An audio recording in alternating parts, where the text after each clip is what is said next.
Hello and welcome to a special episode LNUR Line. Oh, good timing. Welcome to a special episode of the LNUR Line, and we're going to be talking about the Brick Train Awards winners, some of them anyway, because we probably don't have quite enough time to go through all of them today.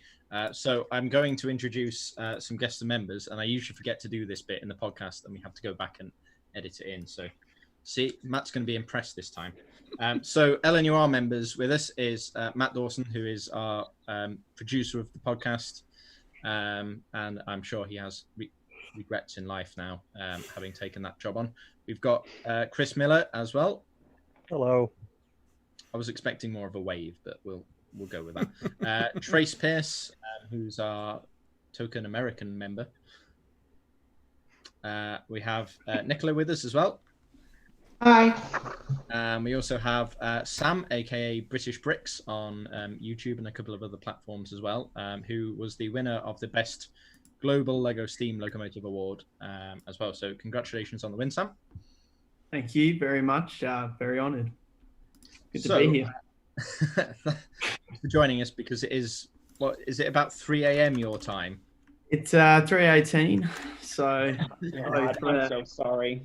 This is what you get at 3:18. So very raw, but it's still more presentable than most of us, I think. So we'll crack on. So I'm sure people have seen the announcement video already if they're listening to this, but we'll just run through some of the videos, and I think hopefully Matt has some images to put up for us. Is that right? Yep. So what I can do is, which ones are you after first?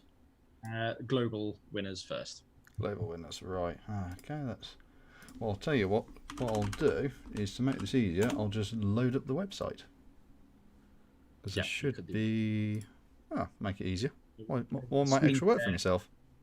You can follow it along, and we save Matt a bit of editing time because he's slowly losing his time. The question is... Yeah, that's fine. Yep, so very good. Okay, so the first up, as we've already mentioned, is Best Lego Steam Locomotive, and that was the P2 Prince of Wales by Sam Sims, aka British Bricks, from Australia. Yeah, so wasn't expecting it, to be honest. I remember a couple of nights ago staying up 3 a.m. with some friends of mine and just watching it, and it blew me away. Like, the whole competition was amazing. Like, looking at all the bills just coming up, it really was amazing. Like, some of the talent that was there, definitely. So it was crazy. Yeah, it was amazing.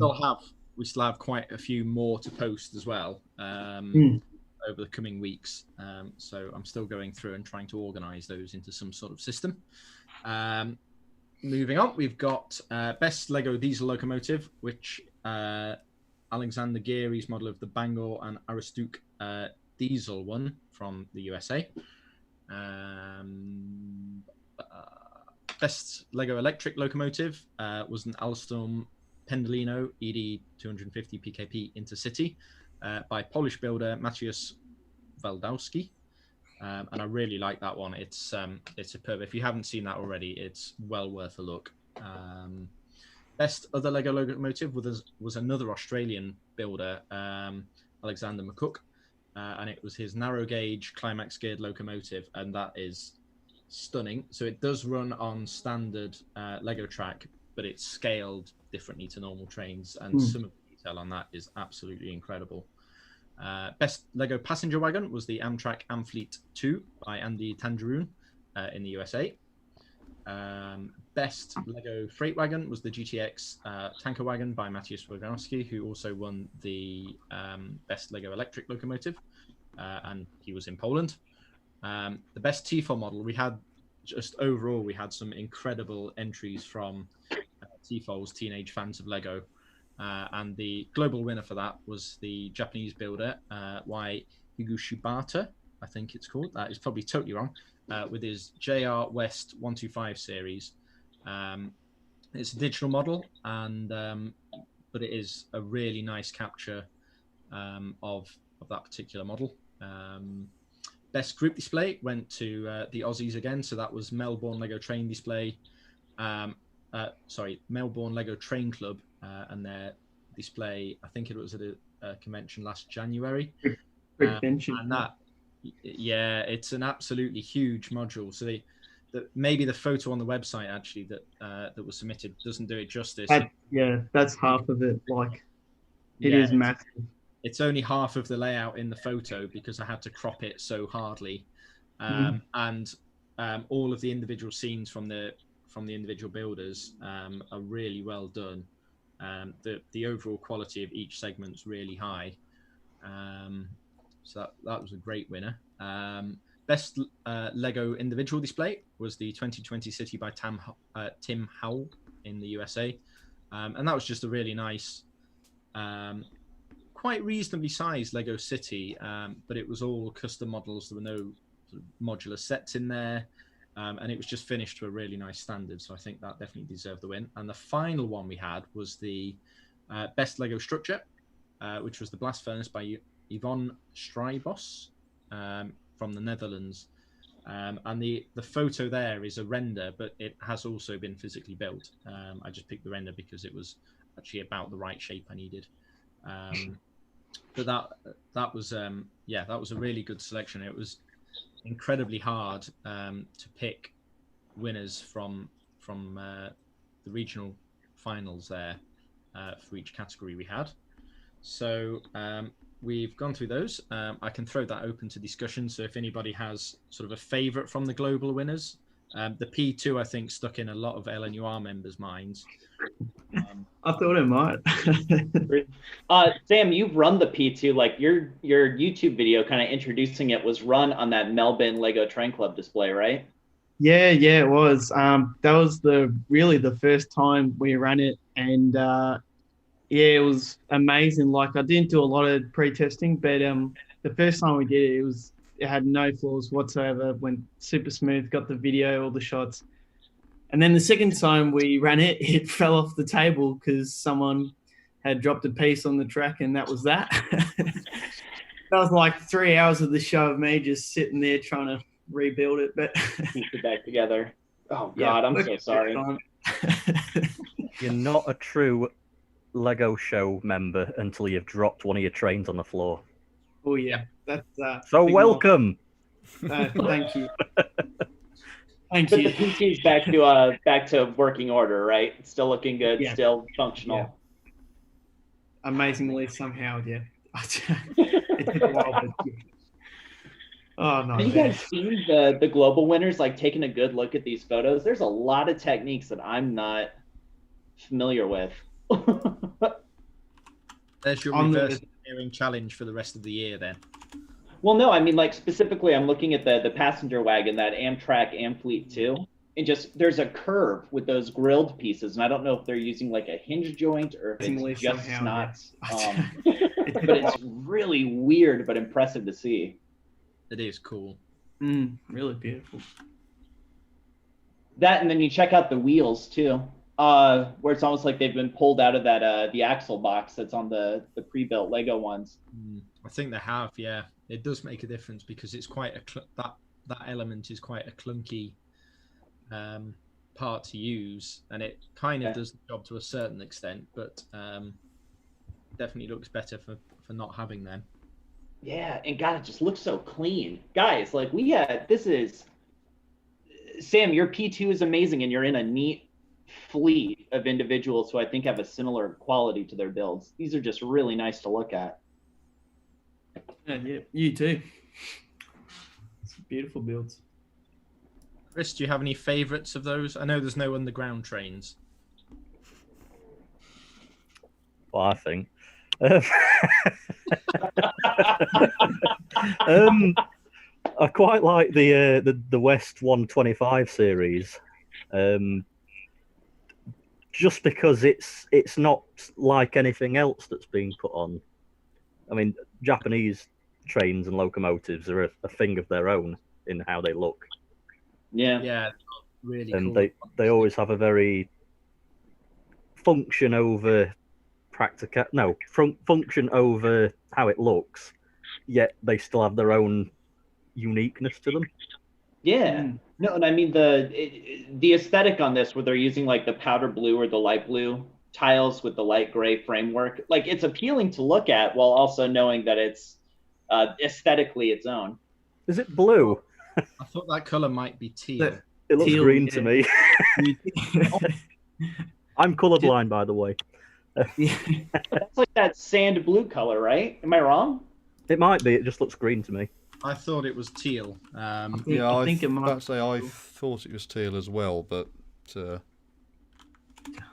Yeah. Nice. We just learned that everyone in the LNUR is practically colorblind. Yeah. The I think the guy who's made it. Well, I'm assuming it's a guy. The name is pronounced H is usually hi, so it's Higashi Bata. yeah. I don't know what you called it, but you're miles off. Yeah, I think it is Yeah, I teal. thought I would. And I think it wouldn't Oh surprise me. man, I I'm looking at believe. two different things. I was looking at the best electric locomotive, and that's why I was saying sand blue. That's absolutely teal on the JR West 125 series. Yeah. Oh, my heart was in my stomach. I was like, "There's no way that's teal. They're all blind. What's in the key? Never mind." You do know know what that categories JR you're West- sorting, don't you? Looks stellar. What about you, Nicola? Do you have any favourites from the global winners there? Yeah, for me, the blast furnace was one of my favourites. I find it fascinating, to be honest. I grew up near an oil refinery, and it just reminds me of so many elements of that. Yeah. And some of the techniques, again, are excellent. No, I really like that one, and I do like the Pendolino as well. And just to trace, it's so unusual and refreshing to hear an American say that everyone else is wrong and they're right. So thanks for that. That honesty, that was great. Here to prove that there's humility all across the seas. Going back to the blast furnace, though, really quick, side tangent. I like that they were able to use that crossbeam piece that's normally really clunky in Lego builds to an effect that looks legitimized, or at least it's functionally appropriate to have it in the blast furnace. Yeah, it works, doesn't it? It usually, if you try and use it in most models, it sort of dwarfs the model, but the scale of everything else around it, that works really well. Yeah, no, it propagates it being inclusive to the entire thing instead of garishly being on its own. No, good choice. Nicola, good choice. Thank you. Does anybody else want to chip in? I'm not sure if Matt has the time at the moment, if he's editing. What do you mean? No, I'm just watching. Yeah, because we've currently been up just over 30 minutes. Yeah, let's say if I was going to pick a best overall, I'd admit that Pendolino is something else. And the other thing I have noticed, which I don't think I actually noticed before, is that it actually has a slight tilt to it as well. So it's not very noticeable, but it does look like it's got a very slight tilt to it. When you go on and search for information about the build, the builder Matthias talks about having two motors in it, one power function and one 9-volt, and he refers to the power function one as being for steering. So I guess I don't know if that's actually controlled by a power function rather than just being built into it like other trains that LNUR members may or may not have built. Yeah, what he might have done is gone to save space in the actual chassis. Instead of having a battery pack, use a 9-volt motor and then piggyback off the 9-volt motor with the power functions, IR receiver, and then motors for that, and then controls and the tilt bar that way. Right. Possibly.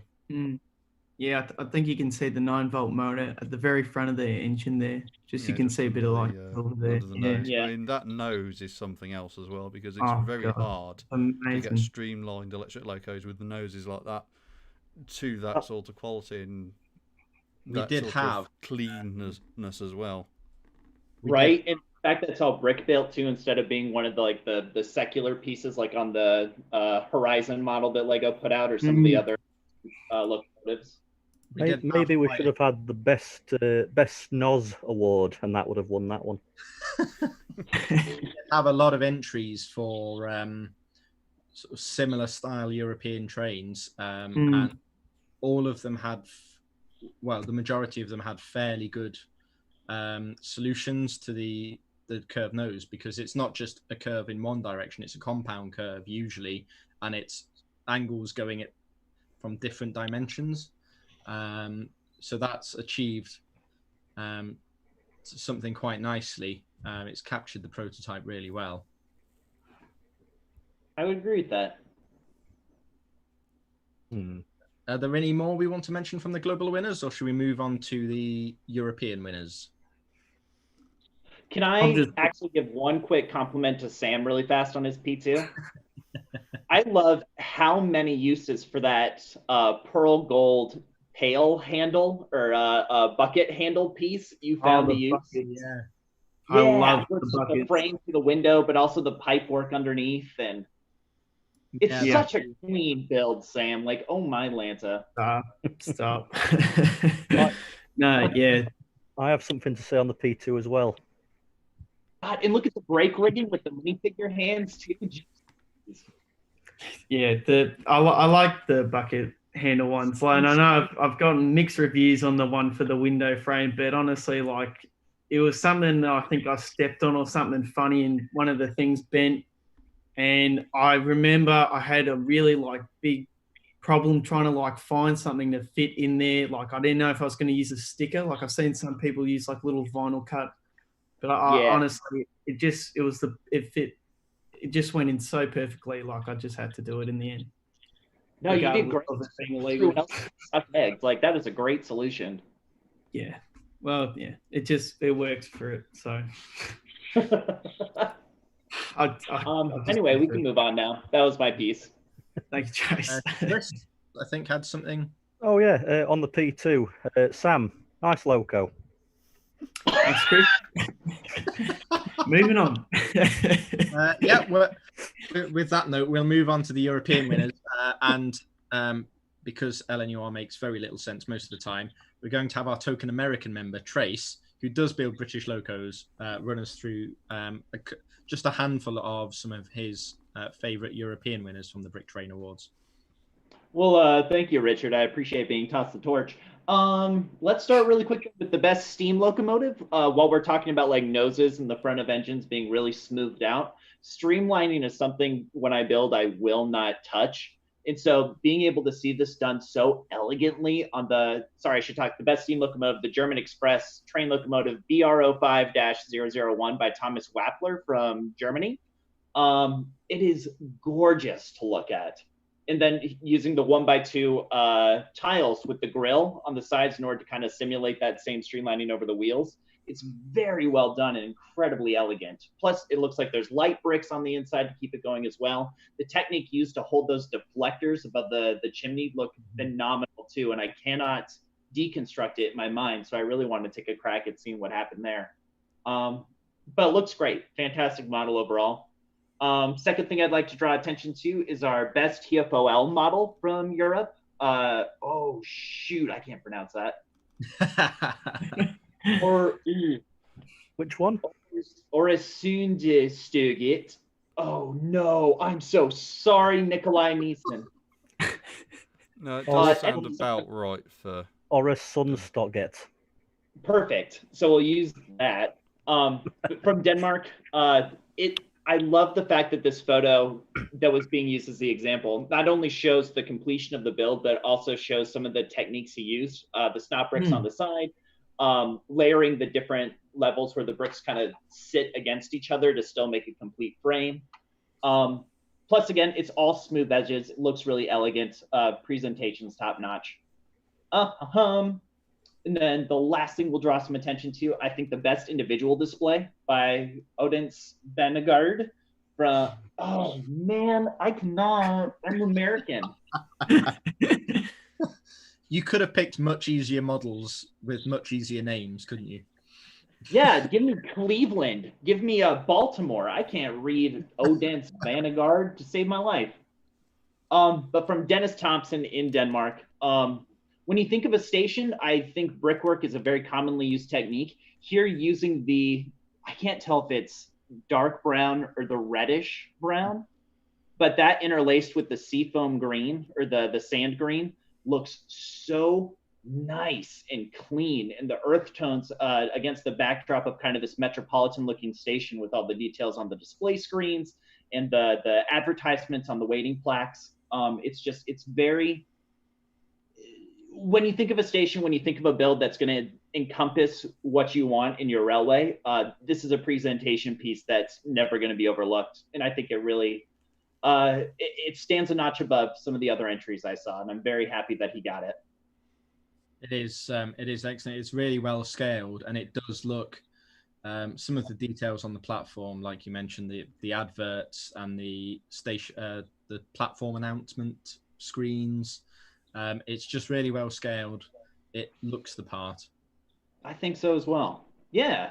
So those are the three that really caught my eye. Just for a quick fourth mention, the rail bus for the best other locomotive. If you go and look up this Christoph Ellermann's other work he's done, he's got like small German towns, and he just has this really intricate style to his work to give like a lived-in feel, or almost more of a proportionately. Oh, what am I trying to say? It's very quaint, and it's quaint in a way where it's appealing to anyone who sees it, no matter if you're into very detailed builds or if you prefer something a little more toy and simplistic. It's a nice blending of the two that's fun to look at, which his Railbus does very, very well as well. I think that model, there were, like many other categories, there was a lot of strong competition, and but that stood out to me and Enrico, who were judging the European entries, just because it was such an unusual prototype, and actually it looks. When I first saw photos of that entry when we were discussing them, I actually thought it was a British loco, because GWR had some rail buses that looked quite similar in a similar livery as well. And when I went back and we talked through all of the entries, this one came back up, and I realized it was German. And yeah, it's such a weird prototype and style of locomotive, but it works really well. And the setting helped, so we tried not to judge locomotives based on anything around it. It should just have been the locomotive itself that we were judging. But the setting and the photography is nice as well, and it does have that sort of, you could almost picture that being a real scene with a bit more tiling down the paths. Does anybody else want to chip in? I don't know how we're doing on time actually, but does anyone else have a kind of just some model? quick corrections? We've thank you to Blockhead UK user in the chat on YouTube. There's been some suggestions. The first one should be Orison Struggle. I believe it's, but despite the fact it's actually pronounced as an L in Danish, and the last one for the station apparently is Densier Banagord. So thanks, Kaz. And you, Kaz. Yeah, thank you indeed. Keep those for dignity's sake, but I do appreciate there being a correct pronunciation out there. Yeah. That was just the American one you offered, presumably. Yeah, there we go. Interpretation. The only other thing I would say about the rail bus is that, a couple of things. The first one is that they're actually, I think they're colloquially known as pig nose rail buses, because the rather flat end with the bonnet kind of makes it look like a pig snout. I think there's actually a specific Germanic term for it, from what I remember from old Fleischmann and Rocco catalogues, I think, because they've had models in there. The other thing is when I first looked at it, there's obviously the German connection, but German rail buses are normally just a pure dark red. So my first thought was actually that it was an Irish model, because again, Irish Railway, I'm not sure which railway in Ireland it was, but they had a very similar sort of dark red and cream livery as well. So I like it. No, good points. Good points. Okay. Does anyone else have a favourite to mention for Europe that we maybe haven't discussed already? All right, move. So we got. The tanker's nice. Yeah, the tanker is really nicely scaled, and the small details, whether it's printing or custom stickers, on the side. And Trace is going to tell us who made the tanker. Yeah. So yeah. I believe that's Matthias Waldowski. Yeah. Oh, why? Yes, he is. Oh man, what a builder! Well delayed there, Trace. Well delayed. Saved you. He was looking for the photo. Oh no, I was looking because it's the same name on that the inner city that we were talking about earlier for Best Electric. Same builder. Pretty great. So yeah, great. Shall we move on to some American locos next and models? Yes, that's it. That's a yes. Matt, you want to talk us through a couple of favorite picks for the Americas? Okay. So obviously it's a bit weird because we've had an American talking about Europe, and now we're having a European talking about American models. I will say that some of these entries in the American category have been absolutely fantastic from what I've seen. There's been quite a lot of thought put into a lot of these models. They're very well detailed, and some of them purely on aesthetic grounds are really pleasing. If I was going to have to pick some out of these, as being very good, I'd probably have to say dibs to Monty Smith for his Thrall all-door boxcar. To give a bit of history on this, the model, the real-life model, I think dates from the 60s era, and it was actually a way of speeding up loading, is that they actually had effectively the sides were all doors that could be moved to enable loading and unloading at a quicker pace than having a standard boxcar, which normally just has one or two centre doors, or in some instances actually slightly offset.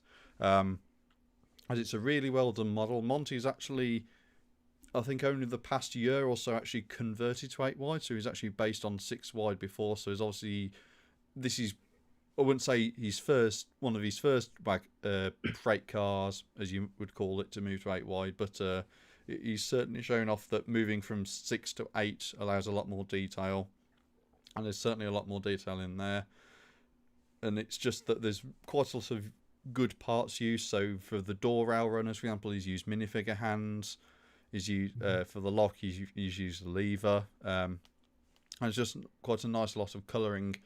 And the fact he's been able to get the flex tube to butt up nicely between where it separates between the white and the red speaks volumes as well, because it looks like a really good finished model. The only thing it's lacking, and this is no way a disservice to the model, is that it's just missing lettering. And then that'd obviously be, I mean, because it's got no studs in it, I'd be very hard pushed if I was a judge to actually separate that from a actual American 2-rail O-scale fine detail model, because it's literally got that level of detail to it. And obviously moving on from freight wagons to a locomotive. Now, I've got a bit of a soft spot for the New Haven, so this might be slightly biased. But I will say that some of the T-file models we've had in these competition have been absolutely fantastic. So I've got to give dibs to the New Haven EP5 from Konrad Schlenker. Again, it's a really nice model. Interestingly enough, for those of you who are playing at home, this is actually the McGuinness era livery. So this actually dates it to the 50s and 60s, I believe. So this is actually what was originally a two-tone livery. So it's normally you'd see it as a black and red, I think, for the logo, and white is normally interspersed in there on occasion.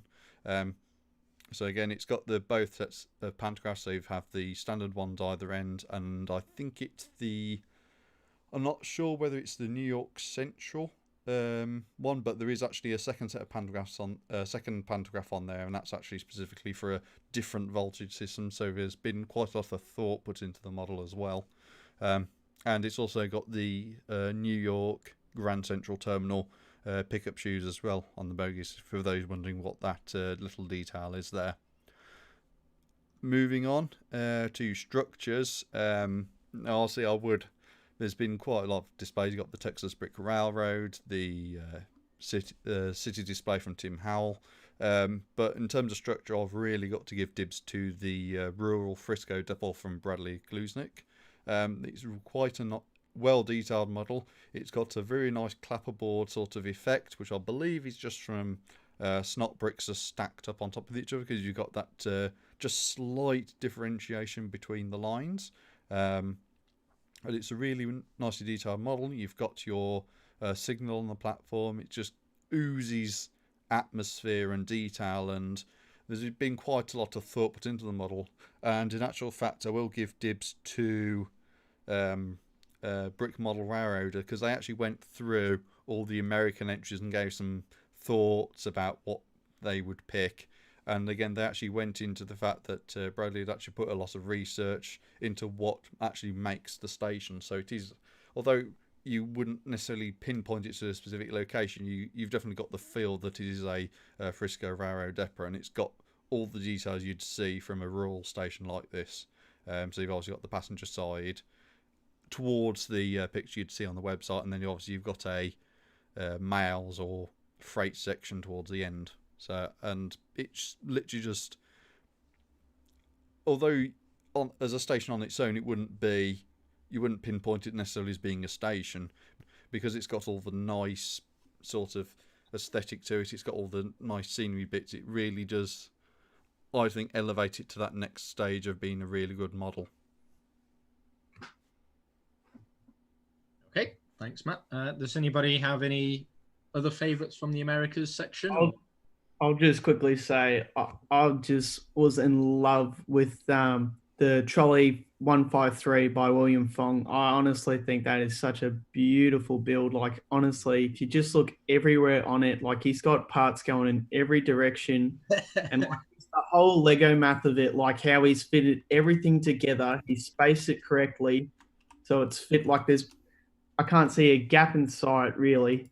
It's just fantastic. Like, even that top roof section where he's done there with just the flag piece, I think it's phenomenal. I really do. I think there needs to be in future tram category, because that was definitely one of my favourites out of the comp.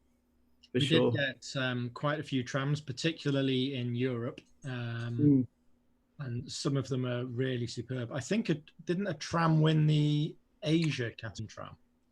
Yes. Yeah. Yeah, just stunning. That really nice. Okay. Any more comments, Nicola? I was going to say about the tram, but Sam said pretty much what I was going to say about it. The only other thing I would point out is the best other locomotive, because although it is built out of Lego, it's not actually running on Lego track, and that's actually running on O gauge track. That is impressive. Yeah. And the fact that they're able to combine everything into the loco itself is quite impressive as well. Sorry, which one was that, Matt? The best other locomotive from Ben Koifman. O gauge Lego train. Yeah, because that's got the. I mean, obviously, I'm talking about the loco more than the others, but obviously, you've got the locomotive. You've got a boxcar behind it and a caboose as well. But again, I'll defer to Brick Model Railroaders here, because their blog post actually did point out that everything's actually in the model, from the receiver to the motor and the battery box as well. So again, it's been it'll be a really tight fit inside, but I've got to give dibs to Ben for getting that in. Yeah. It's a good-looking Camelback. Also, shout out to Ben for providing us all with our unusual sizes of wheels. That's the same Ben from Big Ben Bricks, right? Am I wrong? I do believe so. I can't effort, if you give me a second. Just while Matt's looking that up, my personal favourite, although the O gauge loco was definitely something that caught my eye when it was entered. just because it doesn't run on Lego tracks. I thought that was really, really nice. But the one that really caught my eye was the best individual display for Americas, the 2020 City by Tim Howell. And it has. I moved house about 6 months ago, and I still have not set my city up. And it may have inspired me to start unpacking a bit, because it is really nice. It's just finished to such a nice level, and there's a lot of custom buildings in there. But they're all done at quite a nice scale, and nothing dominates the layout too much. It's really impressive. I just love anyone who can build good trees. His trees look very good. Yes, there is that. Matt, did you have something to inject there, or shall we move on?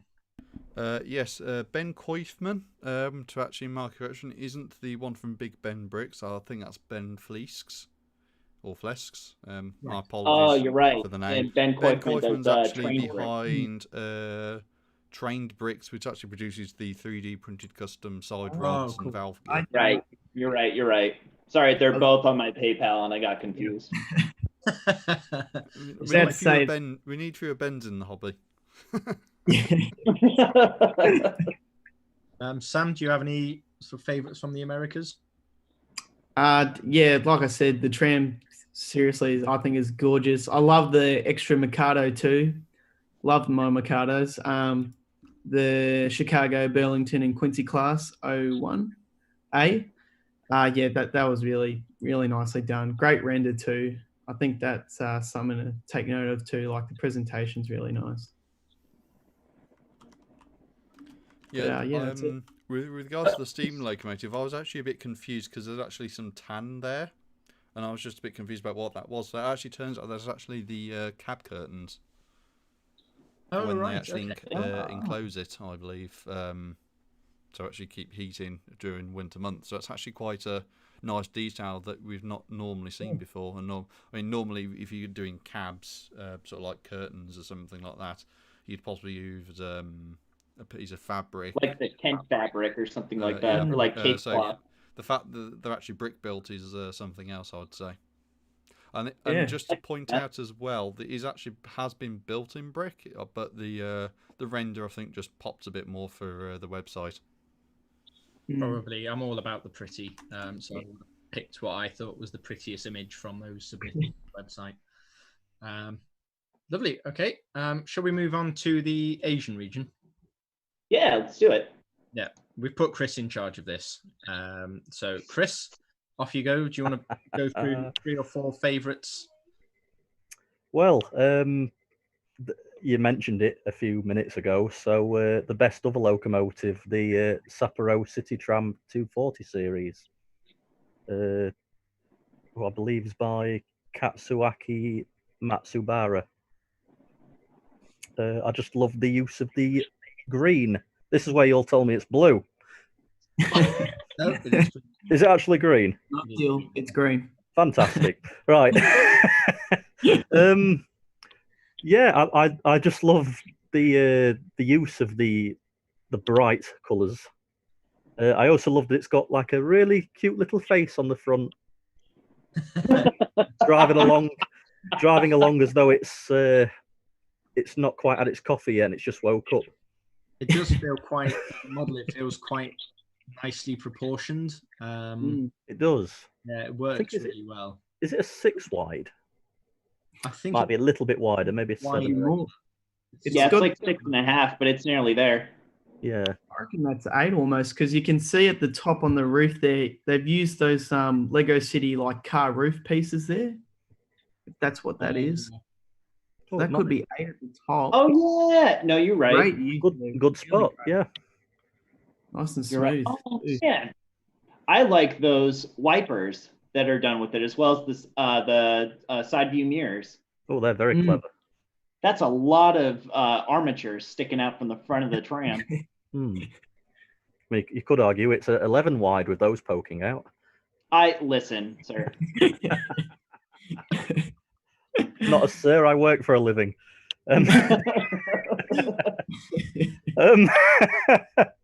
Moving on from the tram, unless anyone else wants to talk about the tram. No. No. Okay, hard luck. I really love the best structure for the. I'm going to say Aizen Electric Railway, Kurama Station, Kyoto, Japan. I just love how it looks like a traditional temple kind of theme to it. Yeah. Are you talking in reference to sort of that pointed roof as well as the big wooden beams supporting the outside veranda? Yeah. Either a temple or a shrine of some kind. And another great tree. No, this is an awesome I thought build. you'd like it. Yeah, the tree, and also how the leaves and the blossoms have blowed onto one side of the rooftop. Yeah. The one thing I really like about it, and it's something that a lot of structures actually miss out in, that there's actually the down spouts and guttering on it as well on the lower roof, which is something you don't normally see in buildings. So that's a little feature that you wouldn't necessarily know it was missing, but as soon as it was pointed out, you'd be like, oh yeah. You don't see it often. Yeah. But it's something that can be appreciated. Yeah. And the only other thing I would point out is the base it's actually sitting on, because that's actually built out of Duplo. Yes. I was wondering about the thicker sized pieces at the bottom. I wonder if they would be on show, whether the platform would be raised up from the track ballast, because that would look good use of. I think if you look just over to the left, you can see a bit of the brickwork under the ballasting. Yeah. Just a little piece on the end. I think it's supposed to be that it's actually either at street level or you just come up some steps, and then obviously it would be at platform level. Yeah. Oh, okay. Beautiful. Yeah. Anyone else want to say anything about it? I think we've already discussed the T-fold model. Yeah, we've already mentioned the T-fold model, so that sand blue stripe. Otherwise, that would have been one of my other picks if we hadn't. The best individual display, which is the bridge scene. I'm a bit of a sucker for a railway bridge, and that has got a lot going on. It's a very busy bridge, but I do like it a lot. Yeah, I mean, it's got the viaduct. It's got some sort of coach going underneath. There's a river at the bottom. It's got Tracer's trees. It's got great trees. My hesitation or my only nitpick, I guess you could say, is a lot of the rock formation at the front. It looks very uniform, so it stands out a lot to me. Yeah, you can see a repeating pattern from. I'm guessing they're the Burt parts, aren't they? Yeah, they would be. Yeah. Yeah, you're right. Yeah. Yeah, I also like the locomotives on top. Yeah, one of those. Yeah, a lot of really stylistic pantographs. Those. Oh, it isn't. The best passenger wagon. I thought that was one of those for a second, but I don't think it is. No, I don't think it is. It looks like some sort of EMU or sort of a multiple unit of some sort. Yeah. Lovely. Sam, Nicola, do you have any more you'd like to? I think that the Japanese National Railways 583 is being overlooked here. I think it's a fantastic big model. Definitely. That's the electric locomotive. Yeah, best electric locomotive. I just think that it's really quite imposing, and obviously the length of the train as well, which I don't know if you're allowed to look at the carriages behind it or if you're just supposed to focus on the engine. But I think it's fabulous. Yeah, for commentary purposes, I think it's fine. I really like the pantographs, actually. I think they're sorry, pantographs, the overhead line structures, they're really nice as well. But it is, I think you're right, we have overlooked that one. But it is quite imposing, it's quite impressive. I like the color scheme on that as well, is really nice. And it looks like I don't know if that's just light from the tree. Oh, I think it is. It's light from the trees passing through near to the headlight, making it look like it might have working lights, but I don't think it is working lights. No, No, I don't about to think say No. they look No, like but it's it just looks lights from the what you call sunspots. I think from what I can see of the picture, it actually looks like they're using the 1x1 round tiles for the headlights. So unless you using the either the 1x1 round plates or the 1x2 plate with the rounded edges, there's no other legitimate way to actually do lights using those tiles. So Yeah. I'll be honest. At first, I thought it was Mallard. I had to get it in there somewhere. Leave me alone. I do like that model. It's very good though. yeah. Anyone who can make more than 3 coaches that look similar is all right in my book. Yeah. I mean, it does cut off. There could be a lot more. You never know. There's a lot. 1, 2, 3, 4, 5, 6, 7. Yeah.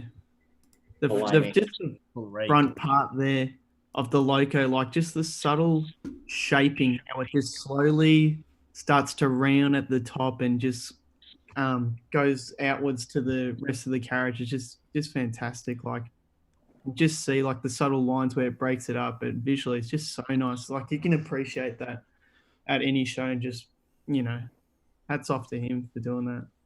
Yeah, I can support that. I have, although you won't be shown in the group chat, I have pulled up the official image for the people watching at home, and you can actually see how many coaches it's got. So it's actually got a total of 8 coaches, I think it is. So there's actually not too much actually clicked off that image on the website. Oh, there we go. Still, though, it's an impressive full rake. Yeah. Yeah. Paul, Nicola, I'm glad that we got to talk about this one. It's a spectacular build. The other thing I would point out is that it's actually got a really nice brick built style of lettering and decaling. So that's changing the stripe at the front, where it goes from the sort of 2 brick high sort of band in that dark blue to the full one. That's actually all brick built. That's not actually decaled at all. So that's actually a really good use of parts to actually get it to that tight a fit. It's actually using a lot of snot there as well, from what I can see as well. The Japanese entries dominated the Asian region. I think part of the reason for that, we did have entries from China and Korea and probably a few other countries I've forgotten. But there was a particular user on Twitter who was translating tweets into Japanese and sharing them with all of his Lego Train fans. And I think that's why we got so many Japanese entries this year. So hopefully we can branch out a bit and get a wider spread. But yeah, some of the models entered were absolutely amazing. Are we finished with Asia for now? Or? Can I mention one more? You can. Yeah. Just because it's different from everything we've spoke about altogether at the minute here. The JNR Snowplow KI 100. I love that. Yeah. No, good call. Good call. I love that it's more. It's without trying to sound patronising. It's more basic, yet has a lot of detail in the way they've done it. It feels achievable, but you know that there was a lot of work put in to achieve that shape. Yeah. Yeah. If it was in together quite nicely, and I think doing it at that sort of scale because it looks 6 wide. Yeah. What was the run of Lego made trains? My own train. Your own train. Something? My own train. My own train. If you put that in with those, I think it would sit in well. Yeah. It's that sort of style, isn't it? Yeah. Yeah. No, that's a great comparison. Thank you. The angled windscreen at the front. That's really quite impressive. Another one we almost overlooked. Yes. So, Mr. Takaro Okubo, you did a great job with the snowplow. Great. Shall we move on to Australasia then? Yeah. Yep. So we'll pass over to Sam, who Did win one of the categories, which we've discussed. He's not allowed to talk about it. Beauty. Well, I think I got the easiest go with names here because I know half these people. We also want to talk about that. Straight off the bat, I think I'm going to go to the Extrapolis Multiple Unit by Chris Grogan. First of all, great guy, and second of all, amazing build. Like, I don't know if you guys are familiar with this Loco, but honestly, like, it's really quirky, modern aesthetics on the side there with the decals. Like, he has not touched a single sticker. Like, he has gone for like brick build, tiles and brick build, and it just honestly, when you see it in person, like, it just looks amazing. Like, it's a bit saturated there in the photo, but honestly, yeah, something to really appreciate. Really nice. Too strong on that one, but yeah. So I zoomed in and had a look. There's some really nice details on it. Yeah, just the whole shaping of the front section too, with all those angles going. Like, just for the lights and the inverted window, like, really impressive from him. Great build. Yeah. I'm loving the shade of greens that we've got going off. Yeah. Get out of here. All right, I love the shades of blue. I like that tree. Looks great. That's it. It must be going through a gale. You're the worst. There's a really strong gale blowing the tree over, yet the train is on its way. It's out of the way, wind. What they do down here. We'll continue with his models. I shall. Sorry. No, it's okay. Definitely going to pick out this coach, the Spirit of Progress coach. It's a shame that the Steam Loco that goes with these passenger coaches wasn't brought up, because it's actually quite a beautiful engine, the S-Class. I don't know if you've seen it or not, but yeah, the coach is really nice shaping at the back there. Just like, I remember following the progress of this model, and I don't know how many iterations it went through to get to that, but like, it is just spot on, and the gold bricks matching up with the dark blue, it's really a really nice looking build. Sam, do you know how you got the chrome gold on those bricks? I can't tell you that. They'd be electroplated. I assume they're painted. I don't actually know. I'd make the safe bet of saying they're painted, but they look really nice. I don't think it's gold leaf, but that's a way that you could do it. You could, but yeah. But that's yeah. Sorry, I only asked because I like that aesthetic a lot, and I use the gold trim line tape, so it'd be nice to see if there's more of a permanent alternative. Might be a different brand just for those pieces, possibly. Yeah. Well, I remember on Bricklink you could get lots of chrome pieces back when Lego didn't own it.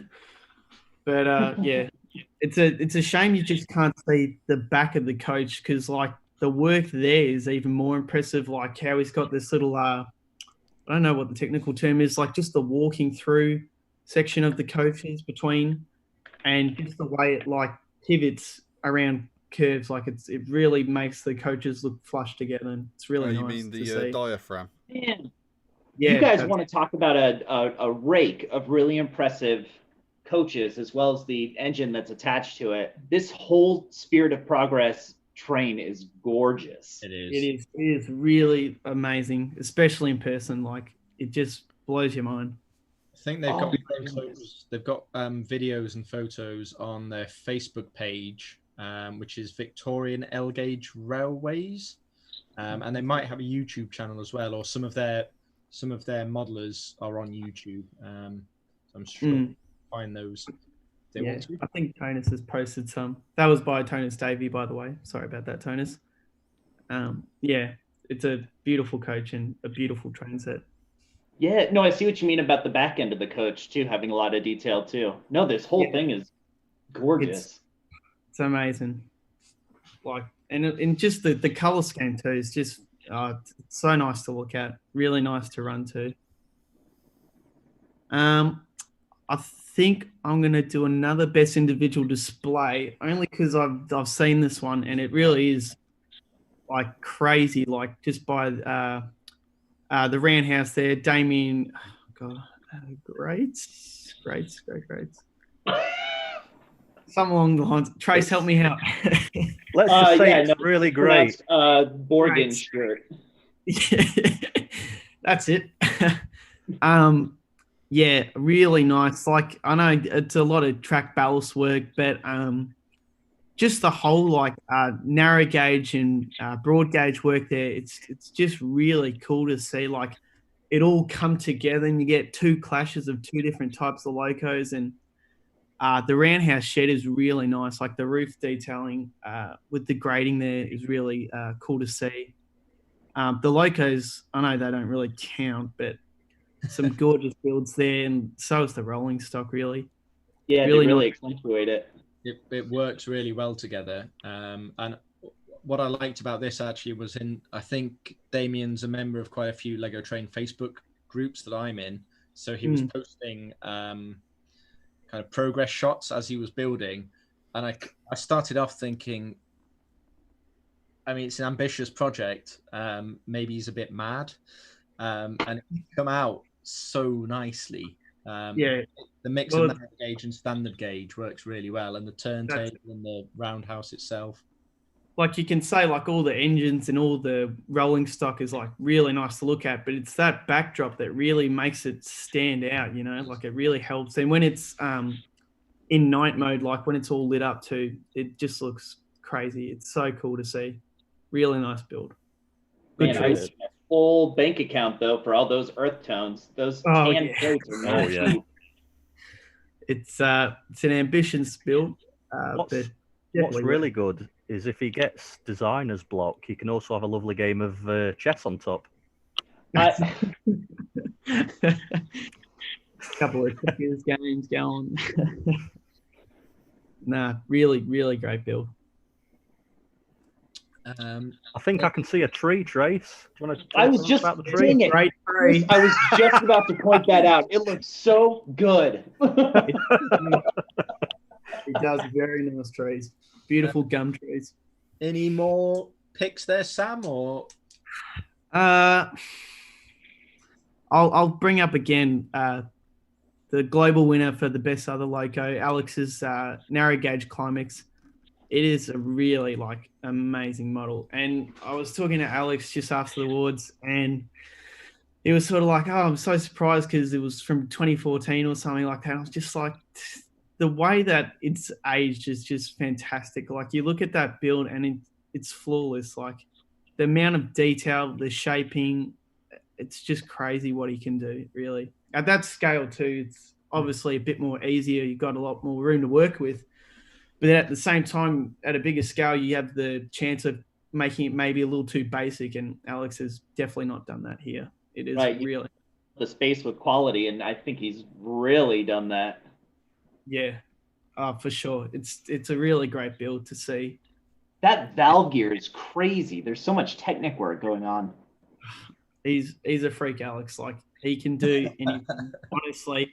In the nicest way to say that, he's just fantastic. A really outstanding builder. Honestly, he should have won everything in my opinion, but I won't detract my prize. Hopefully. So modest. Like, oh man, yeah, that P2 garbage. Take a look at this. Yeah. Just have all the awards. He's got too many anyway. I've been to his Lego lab and he's got everything.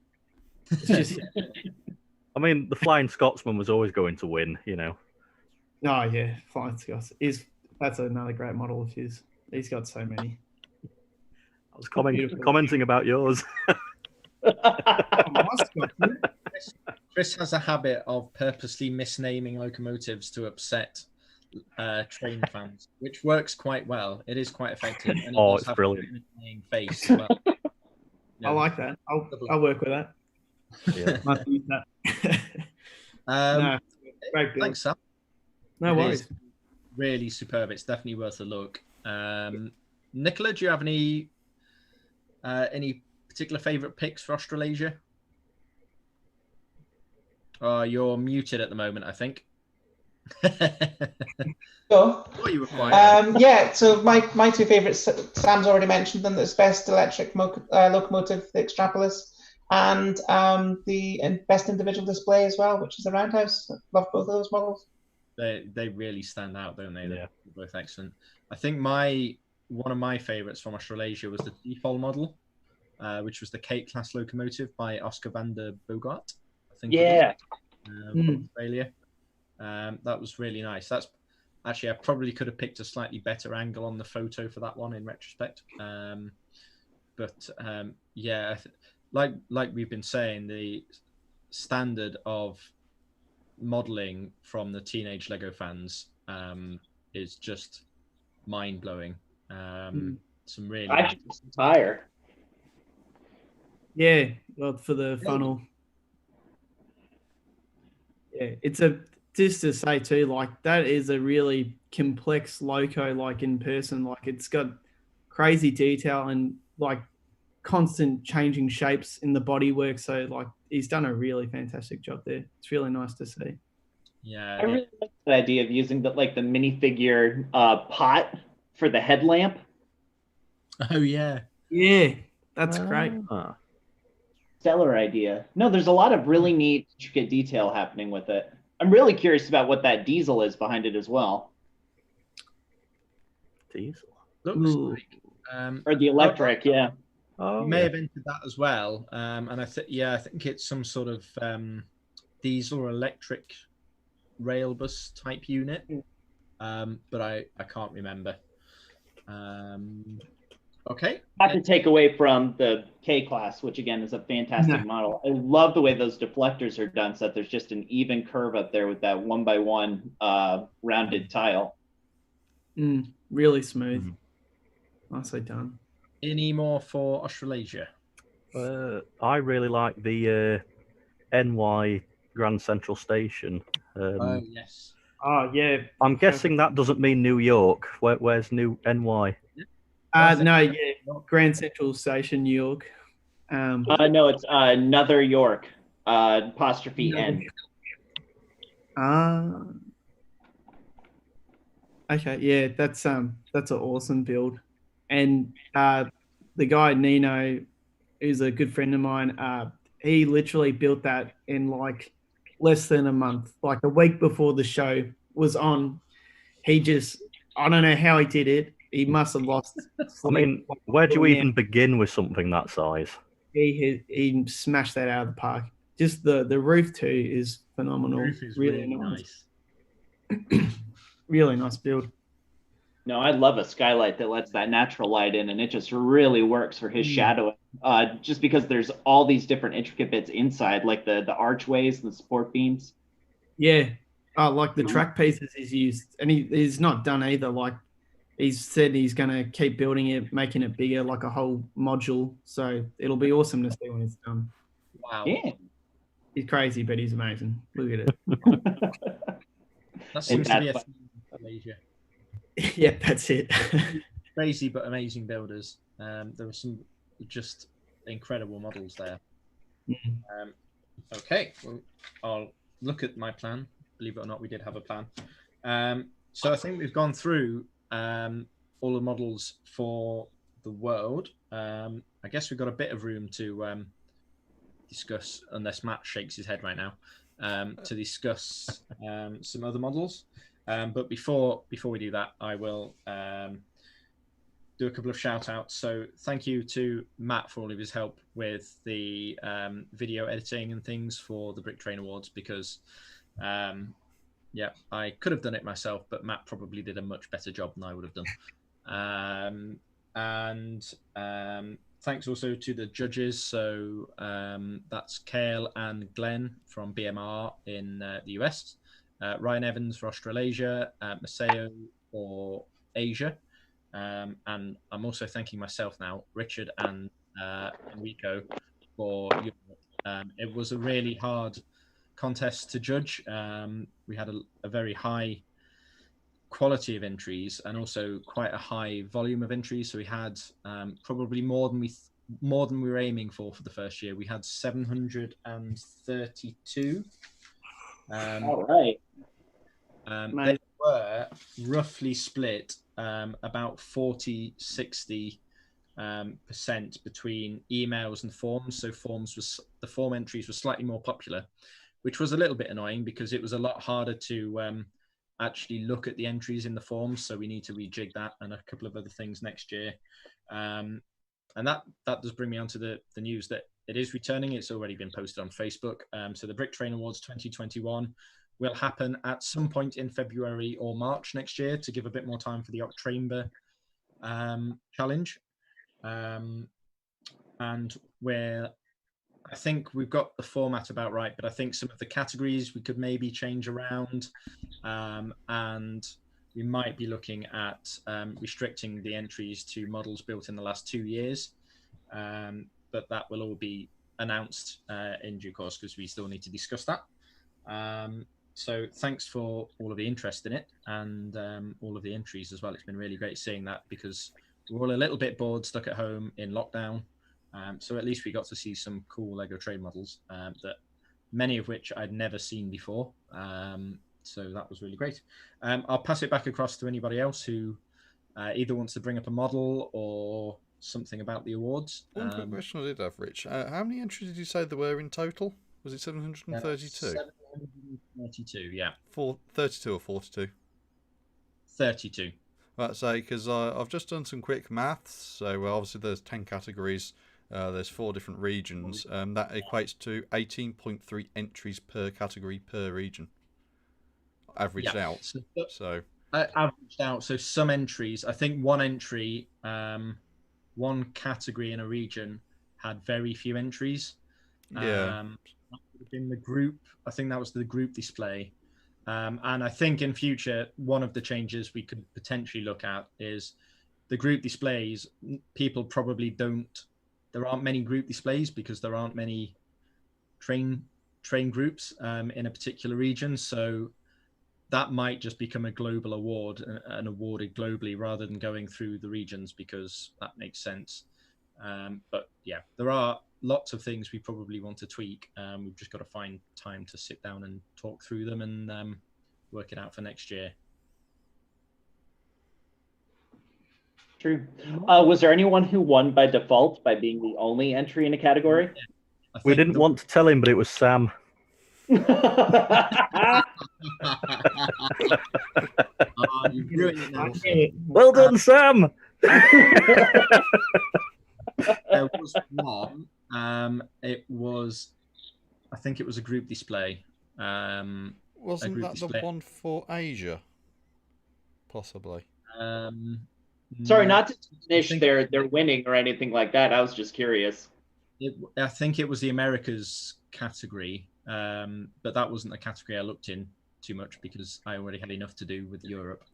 Yeah, Humble brag. Wow. But it's such a great layout, and it's just a shame that more group displays didn't come forward. But the quality was, high enough, and the sponsors were happy to send prizes regardless. In fact, I think Trick Bricks are actually contributing more prizes because we had more entries than we thought. So just waiting. I was about to say Trick Bricks are definitely going out of their way because they're doing Europe, Asia, and Australasia for prizes. Yeah.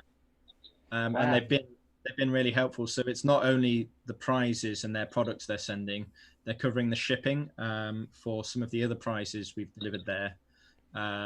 So they've been so helpful. So a bit of a shout out to Lucas at Trick Bricks there because he's been great. And the American sponsors as well. They've been really generous. So thanks to those. We should also do a quick shout out, and we're going to record a separate episode of the LNUR line once we're done doing this live to announce the LNUR award winners, which is we've got 2 prizes sponsored by TechBrick, who are the UK distributor for Trick Bricks and S-Brick and things like that. They've donated a £60 prize and a £40 prize to spend on their website. And it's picked by LNUR members. So we've excluded all of the LNUR members who entered the Brick Train Awards, and we'll yeah, we'll announce that shortly as well in a separate video. Marvelous. Is there going to be any suggestions for any other categories added for next year?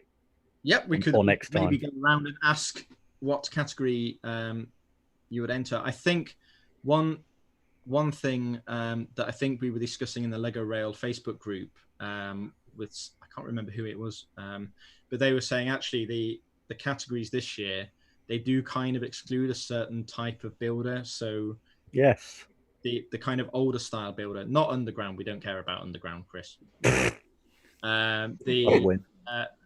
kind of older style building. So you'll notice most of the models, most of the winning models, and actually most of the models entered were very. There's not a lot of studs on show, and they're all quite sleek and smooth and sexy. And a legacy category 12. Sorry, Trace. Is it almost like a legacy category where it's for people who only build something like that? Yeah. So something around that would be quite cool, I guess, as a category. All the 12-volt stuff, or 9-volt. But like 12-volt or maybe a vintage category or something. Although I don't know that'd be cool. No, I think that's incredibly inclusive. I think that's a great idea.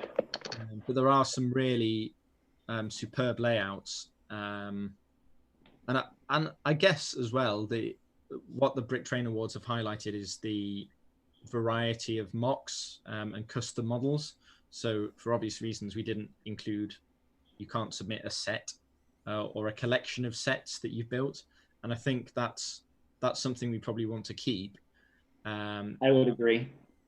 We had a lot of TFOL entries in pretty much all of the regions. So I'd actually like to add more TFOL Teenage Fan Awards. So maybe a best TFOL locomotive, best TFOL passenger or freight wagon, and a best TFOL display, something like that. Because we got such, I think for most categories, the TFOL model was a locomotive, but we got so many entry like displays and kind of other things that maybe I guess there was a bit of a bias towards locomotives because that's most of what we like looking at as Lego train fans, I would guess. So maybe we could spread those out and make it a bit fairer. Like a Brick Train Awards Junior or something like that, but with more dignity.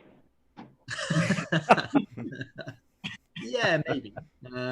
You're talking to the wrong people. It was important for me, and I think Glenn and Kale as well, to have a TFOL competition because so many Lego user groups, Lego clubs, start their membership at 18, but there's this weird gap in the middle between sort of teenage years and becoming an adult, and I will do air quotes for that, becoming an adult at 18. And there's like a lost generation maybe of teenage builders who don't feel very connected.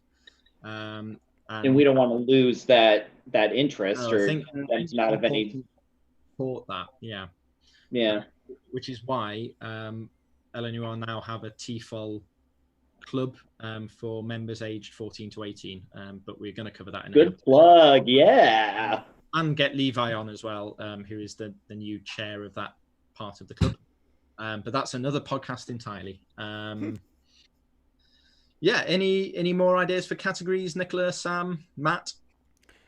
Maybe a train. I'd possibly suggest that we change the rolling stock one. So you've obviously got freight and you've got passenger. It might possibly be worth adding a third one, which is special non-revenue. I'd probably say is probably the best term. So it's obviously not something you'd use in passenger or freight service. So obviously that would cover all your maintenance away, your cranes. Yeah, they did end up getting kind of lumped into the freight category for wagons, which kind of worked, but could probably be made a bit better. And the other thing then is that if you go for more sort of like non-revenue stuff, you could also possibly infer stuff like Unimogs and road rail vehicles, which aren't true trains, but still are classed as trains in terms of operations and that sort of thing.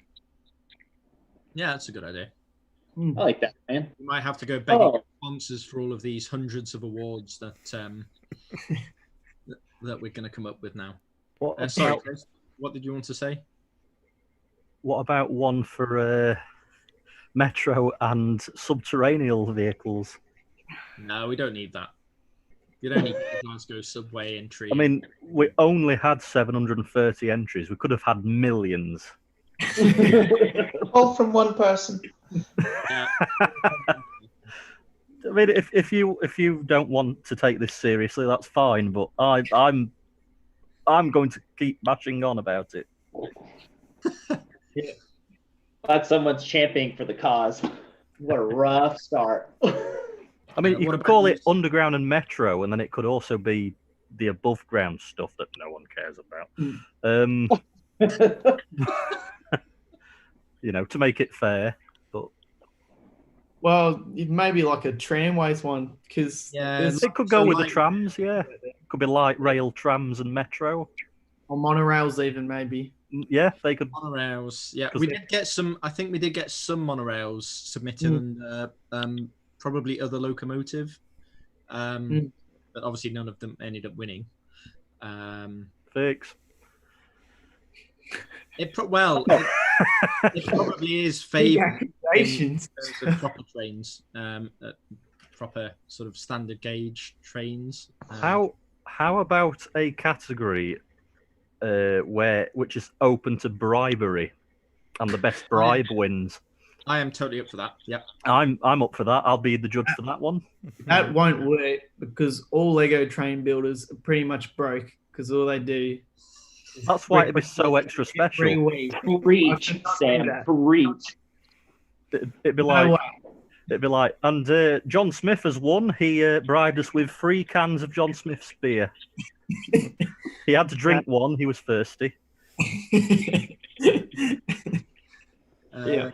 I think that brings up a pretty interesting point, though. Is there any reason, or is there discussion available to talk about splitting the categories for rendered models and then physical models?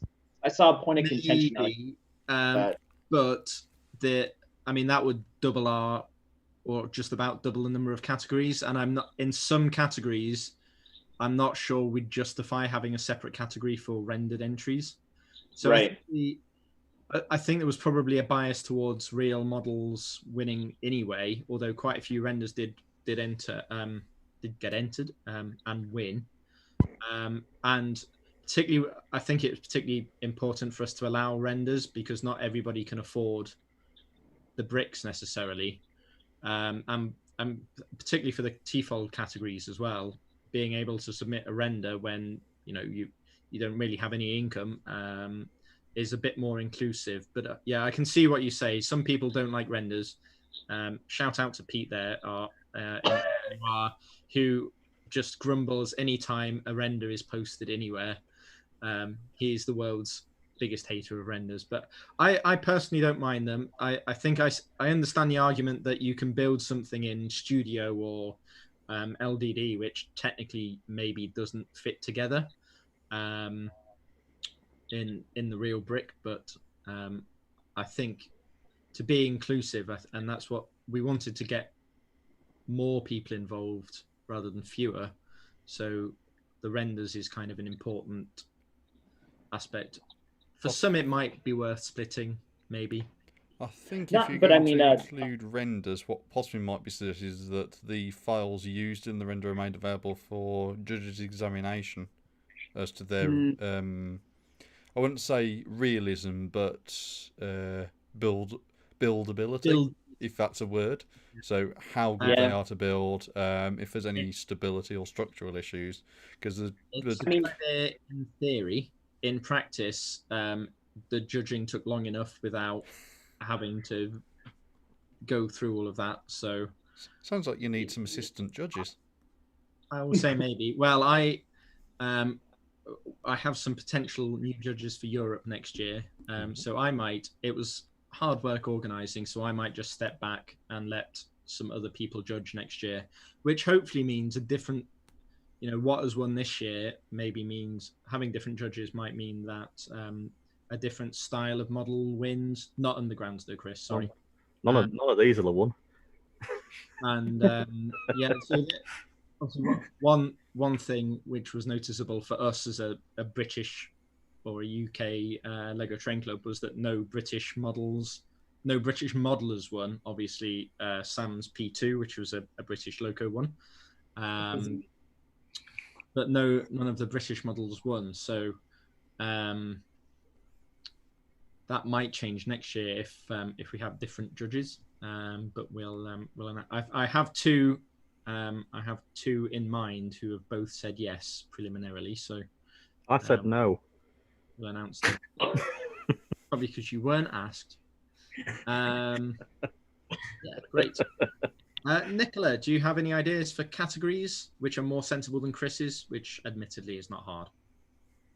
No, sorry. Just Gronks for Chris. the person with the best beard and the most Gronks, something like that. I don't know what you're on about. That's a one-person category. Okay, just 12 volt for me. It's always 12 volt, but you already said that you weren't going to allow sets that have been sold by Legos, so that rules me out as well. So, yeah. I'd love to see some mock, like 12 volt mocks, stuff like that would be quite nice. So that a vintage category is quite a nice idea for next year. Okay, I think we can probably wrap it up a little bit. So, do we have anything else, Matt, before we wrap this one up? No, I was about to say, I think we've pretty much covered everything. We're currently running up. We're currently on 1 hour 21 minutes of runtime. So, yeah, that's probably enough, isn't it? Okay, so we'll close this episode of the LNUR Line podcast for Lego Train fans.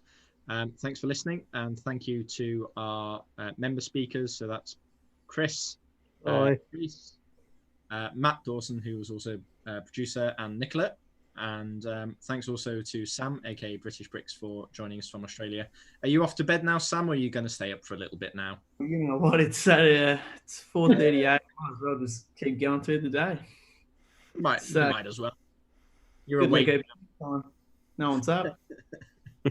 Thanks for doing this, Sam. We really appreciate it. Thank you. No worries. Happy to be here. And well done on the win again. It is such a stunning model. It's really well deserved. Okay, so thanks for listening. You can find out more about the Brick Train Awards on the Brick Train Awards website, bricktrainawards.com. There's also a Facebook page which has published all of the winning models, and a Twitter account and an Instagram account, which I am slowly over the next few days or weeks posting all of the winners on as well. So thanks for listening.